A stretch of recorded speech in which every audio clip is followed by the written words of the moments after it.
భూమికతో పెళ్లికి విహాన్ వర్మ బరాత్తో వస్తుండగా city underworld don Mukhtar Bhai అడ్డుపడతాడు. తన తమ్ముణ్ణి జైలుకు పంపిన రావు కుటుంబంపై పగ తీర్చుకోవడానికి భూమిక జీవితాన్ని నాశనం చేయడమే లక్ష్యంగా ధర్మవీర్ కుటుంబాన్ని ప్రాణాలతో ఉండాలంటే వెనక్కి వెళ్లిపోమని హెచ్చరిస్తాడు. ముక్తార్ చేతిలోని తుపాకీ చూసి భయపడిన ధర్మవీర్ వర్మ తన ఏకైక కొడుకు ప్రాణాలను కాపాడుకోవడం కోసం పెళ్లిని ఆపేసి వెనక్కి వెళ్లడానికి సిద్ధపడతాడు. కానీ ముక్తార్ పగ అంతటితో తీరలేదు. చెప్పండి బాస్, ఏం చెయ్యాలనో, ఎవరిని లేపేయాలో ఆర్డర్ ఇవ్వండి అని ముక్తార్ పిలవడమే ఆలస్యం. అతని రైట్ హ్యాండ్ బండ చేతులు నలుపుకుంటూ వచ్చి ముక్తార్ ముందు నిలబడ్డాడు. అదిగో ఆ గుడి మెట్ల మీద ఆ చీకట్లో ఓ ముష్టి నా కొడుకు కూర్చున్నాడు చూసావా అంటూ ముక్తార్ తన చేతికున్న సిగార్తో రోడ్డు అవతలి వైపు ఉన్న పాత కృష్ణుడి గుడి వైపు చూపిస్తూ చాలా క్యాజువల్ గా అడిగాడు. బండ ఆ వైపు చూడగా అక్కడ గుడిమెట్లపై చీకట్లో ప్రపంచంతో సంబంధం లేనట్టు ఒకడు ఒంటరిగా కూర్చుని ఉన్నాడు. ఫేస్ నిండా నెలల తరబడి పెరిగిన చింపిరి గడ్డం,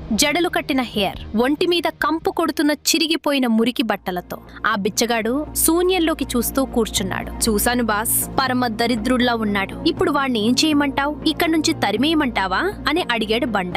తరిమేయటం కాదురా బండా, మన అందాల రాసి భూమికకి మొగుడు దొరకట్లేదని బాధపడుతున్నా కదా, ఆ పెళ్లి కొడుకు వీడేరా, వెళ్ళు ఆ ముష్టివాణ్ణి ఇక్కడికి ఈడ్చుకురా అని పక్కనే నిలబడి వణుకుతున్న ధర్మవీర్ వర్మ వైపు ఓరకంట చూస్తూ సైకోలా నవ్వాడు ముక్తార్. ఆ మాటలు వినగానే ధర్మవీర్ వర్మకి ఒళ్లంతా ఒక్కసారిగా కరెంట్ షాక్ కొట్టినట్టయింది. ఆ క్షణంలో ముక్తార్ ఎంత నీచమైన ప్లాన్ వేశాడో అతనికి అర్థమైపోయింది. లగ్జరీ లైఫ్ అనుభవిస్తూ క్వీన్ లా పెరిగిన భూమికను ఒక మురికి కూపంలో ఉన్న బిచ్చగాడికిచ్చి మ్యారేజ్ చేయటం అంటే ఆమె లైఫ్ ను బతికుండగానే నరకం చేయటమే.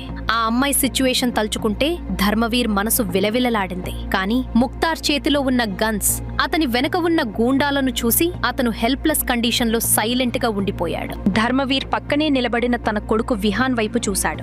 అంతసేపు ఆవేశంతో ఊగిపోయిన విహాన్ ఫేస్ లో ఇప్పుడు క్లూలెస్నెస్, పానిక్ స్పష్టంగా కనిపిస్తున్నాయి. ముక్తార్ ని ఎదిరిస్తే ఈ క్షణమే తన కొడుకు శవమైపోతాడని ధర్మవీర్ కు బాగా తెలుసు. తన కొడుకు కూర్చోవాల్సిన పెళ్లి పీటల మీద ఒక బిచ్చగాడిని కూర్చోబెడుతుంటే తండ్రిగా చూస్తూ ఊరుకోవాల్సి వస్తోందనే గిల్ట్ అతన్ని కుంగదీసింది. ఇక మీరు మీ పరువుని మూటగట్టుకుని ఇక్కడ నుంచి క్లియర్ అవ్వచ్చు ధర్మవీర్ గారు అని వెటకారంగా అన్నాడు ముక్తార్. తిరిగి ఏదో గుర్తొచ్చిన వాడిలా, ఆగండి, వెళ్లే ముందు మీ హాస్ని మాత్రం ఇక్కడే వదిలేసి వెళ్ళండి.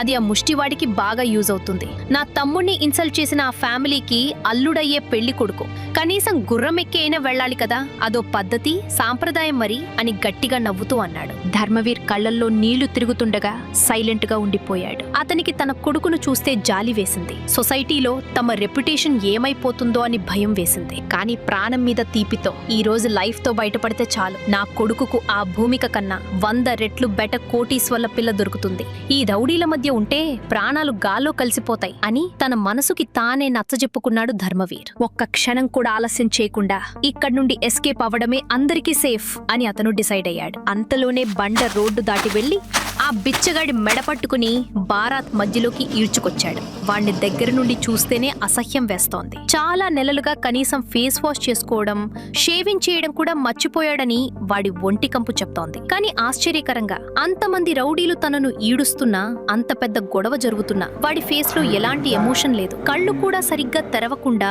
శూన్యంలోకి చూస్తున్నాడు. బండ వాణ్ణి బలంగా తోయడంతో వాడు ముక్తార్ కాళ్ళ ముందు పడ్డాడు. ముక్తార్ వాణ్ణి టాప్ టు బాటం అసహ్యంగా చూశాడు. పర్ఫెక్ట్, నేను ఏ భూమిక ఇగోనైతే బ్రేక్ చేయాలనుకున్నానో దానికి సరిగ్గా సూట్ అయ్యే మొగుడు వీడే. నేననుకున్నట్టే పరమ దరిద్రుడిలా ఉన్నాడు వీడు అని ముక్తార్ సాటిస్ఫాక్షన్ తో గొనుక్కున్నాడు. నెమ్మదిగా వాడి ముందుకు నడిచి నీ పేరేంట్రా అని కాస్త ఇంట్రెస్ట్ గా అడిగాడు. కానీ ఆ బిచ్చగాడు కనీసం తల కూడా ఎత్తలేదు. ఏం మాట్లాడకుండా కేవలం ముక్తార్ బూట్ల వైపే శూన్యంలోకి చూస్తున్నట్టు అలాగే స్టాచ్యూలా ఉండిపోయాడు. ఏమైందిరా, నాతోనే గేమ్స్ ఆడుతున్నావా?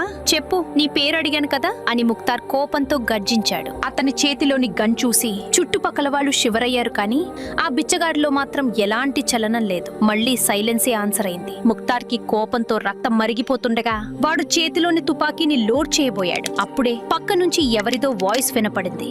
ఆగండి బాబు, వాణ్ణి కొట్టకండి ఆగండి, వాడు మాట్లాడలేడు, వాడు పుట్టుమూగ బాబు అని వినిపించింది. ముక్తార్ ఆ వాయిస్ వినిపించిన వైపు కోపంగా చూశాడు. గుడి పక్కనే ఒక చిన్న పూల షాపులో కూర్చుని ఉన్న ముసలామె మాట అది. ఓహో, మూగవాడా? ఇది ఇంకా బెటర్. దేవుడు నా రివెంజ్ కోసమే వీడినిక్కడ సెట్ చేశాడు అంటూ ముక్తార్ ఫేస్ లో ఒక పైశాచిక నవ్వు వెలిసింది. భూమిక లాంటి వెల్ ఎడ్యుకేటెడ్ స్మార్ట్ అమ్మాయికి ఒక మూగ బిచ్చగాడు హస్బెండ్ గా రావడం కంటే బిగ్గెస్ట్ హెల్ప్ మరొకటి ఉండదని అతను హ్యాపీగా ఫీల్ అయ్యాడు. నీకు వీడు బాగా తెలుసా అవ్వా అని ముక్తార్ ఆ పూలమ్మే ముసలావిడ దగ్గరకు వెళ్తూ అడిగాడు. తెలియడం అంటే ఆడిక్కడే ఈ గుడికాడనే పడుంటాడు బాబు. ఎవ్వరితోనూ మాట్లాడడు, కనీసం సైగలు కూడా చేయడు. ఎవరైనా దయతలిచి ఏమన్నా పెడితే తింటాడు, లేకపోతే రోజుల తరబడి పస్తులుంటాడు. పిచ్చోడో అనాథనో ఏంటో ఆ దేవుడికే తెలియాలి అని ఆ ముసలవ్వ ఆ బిచ్చగాడిని జాలిగా చూస్తూ కళ్ళ నీళ్లు తుడుచుకుంటూ చెప్పింది. సరే, ఎప్పటినుంచి ఉంటున్నాడిక్కడ అని ముక్తార్ ఇంకా ఆరా తీశాడు. నాకేం తెలుసు బాబుగారు, ఓ 6 నెలల నుండి ఇక్కడే రోడ్డు పక్కన పడుంటున్నాడు. ఎక్కడి నుంచొచ్చాడో ఎవరికీ తెలియదు. నేను మాత్రం వాడు ఇంతవరకు ఒక్క మాట మాట్లాడగా చూడలేదు. వాడికంటూ ఎవరైనా ఉన్నారో లేదో కూడా ఈ ఊర్లో ఎవరికీ తెలీదు బాబు అని ఆ ముసలావిడ తనకు తెలిసినదంతా చెప్పేసింది. రావు ఫ్యామిలీ పరువును బజార్న పడేయడానికి ఇంతకంటే బెస్ట్ ఛాన్స్ మళ్లీ దొరకదని ముక్తార్ అనుకున్నాడు. ఏదేమైనా ఈ రోజే, ఈ ముహూర్తానికే భూమిక మెడలో వీడి చేత ఫోస్ట్ గానైనా తాలి కట్టించి తీరాలని గట్టిగా డిసైడ్ అయ్యాడు. బండా, మనకు భలే పెళ్లి కొడుకు దొరికాడురా. రావు ఫ్యామిలీకి వీడికన్నా గొప్ప అల్లుడు దొరకడు. ఎక్కించు వీడిని ఆ గుర్రం మీద అని ఉత్సాహంగా అరిచాడు ముక్తార్. బండ గుర్రం వైపు కదిలాడు. ఆ బిచ్చగాడింకా ఏమీ తెలియనట్టు అలాగే నిలబడి ఉన్నాడు. సరే కాని నీకు వీడి పేరేంటో తెలుసావ్వా అని ముక్తార్ మళ్లీ అడిగాడు. తెలీదు బాబుగారు, మేమంతా వాణ్ణి పిచ్చోడనే పిలుస్తాం అనంటూ తల ఊపింది. రావు గారింటికి అల్లుడిగా వెళ్తున్నాడు, ఏదో ఒక పేరు పెట్టాలి కదా అని ముక్తార్ ఆ బిచ్చగారి వైపు వెకిలిగా హేళనగా చూస్తూ అన్నాడు. ఒరే ముష్టి వెదవా, విను, ఈ రోజు నుండి నీ పేరు బిచ్చగాడు. ఇదే నీ న్యూ నేమ్ అని ముక్తార్ నవ్వుతూ వాడికి నామకరణం చేసేశాడు. ధర్మవీర్ వర్మ అక్కడే నిలబడి ఈ దారుణమైన తతంగం అంతా చూస్తున్నాడు.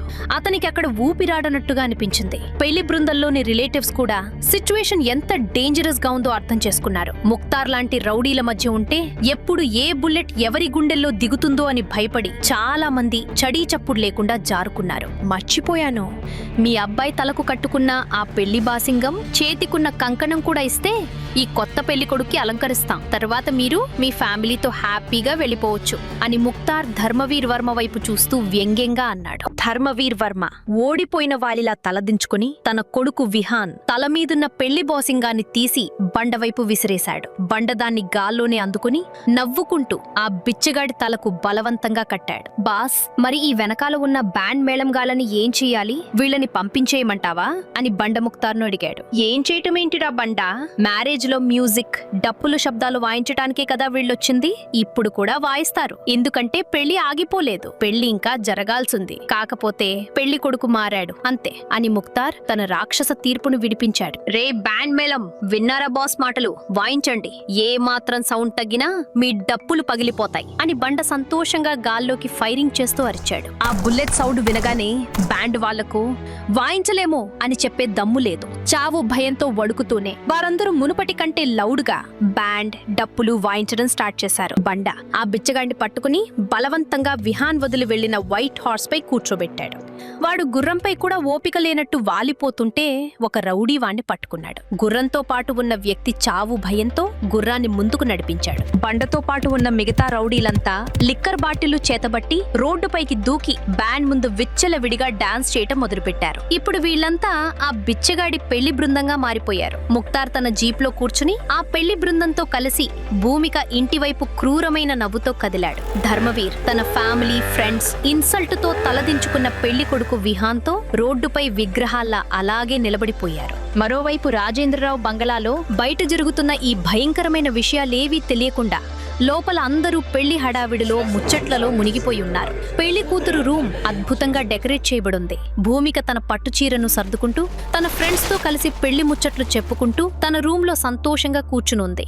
ఆమె మనసులో విహాన్తో స్టార్ట్ కాబోయే కొత్త లైఫ్ గురించి ఎన్నో హోప్స్ ఉన్నాయి. సరిగ్గా అదే సమయంలో కళ్యాణ మండపం వైపు నుండి భూమిక తమ్ముడు రాహుల్ ఫేస్ అంతా చెమటలు పట్టి ఆయాసపడుతూ కంగారుగా భూమిక ఉన్న రూమ్ లోకి పరిగెత్తుకుంటూ వచ్చాడు. అతని ఫేస్ లో ఏదో పెద్ద అరిష్టం జరిగిందని ఏమైందనే భయం స్పష్టంగా కనిపిస్తోంది. రాహుల్ చూడగానే భూమికకు టెన్షన్ తో హార్ట్ బీట్ పెరిగిపోయింది. ఇప్పుడు ఏం జరగబోతోంది? రాహుల్ భూమికకు ఏ షాకింగ్ న్యూస్ చెప్పబోతున్నాడు? తన ఇంటి ముందే నిలబడిన ముక్తార్ భాయ్ను చూసి రావు ఫ్యామిలీ ఏం చేయబోతోంది? ముక్తార్ అనుకున్నట్టే ఆ మూగ బిచ్చగాడితో భూమిక పెళ్లి జరుగుతుందా? ఈ ప్రశ్నలకు సమాధానాలు తెలుసుకోవాలంటే నెక్స్ట్ ఎపిసోడ్ వినాల్సిందే. క్రింద ఇచ్చిన లింక్ ని క్లిక్ చేసి పాకెట్ ఎఫ్ఎం యాప్ ని ఇన్స్టాల్ చేసుకోండి. Stay tuned to Pocket FM.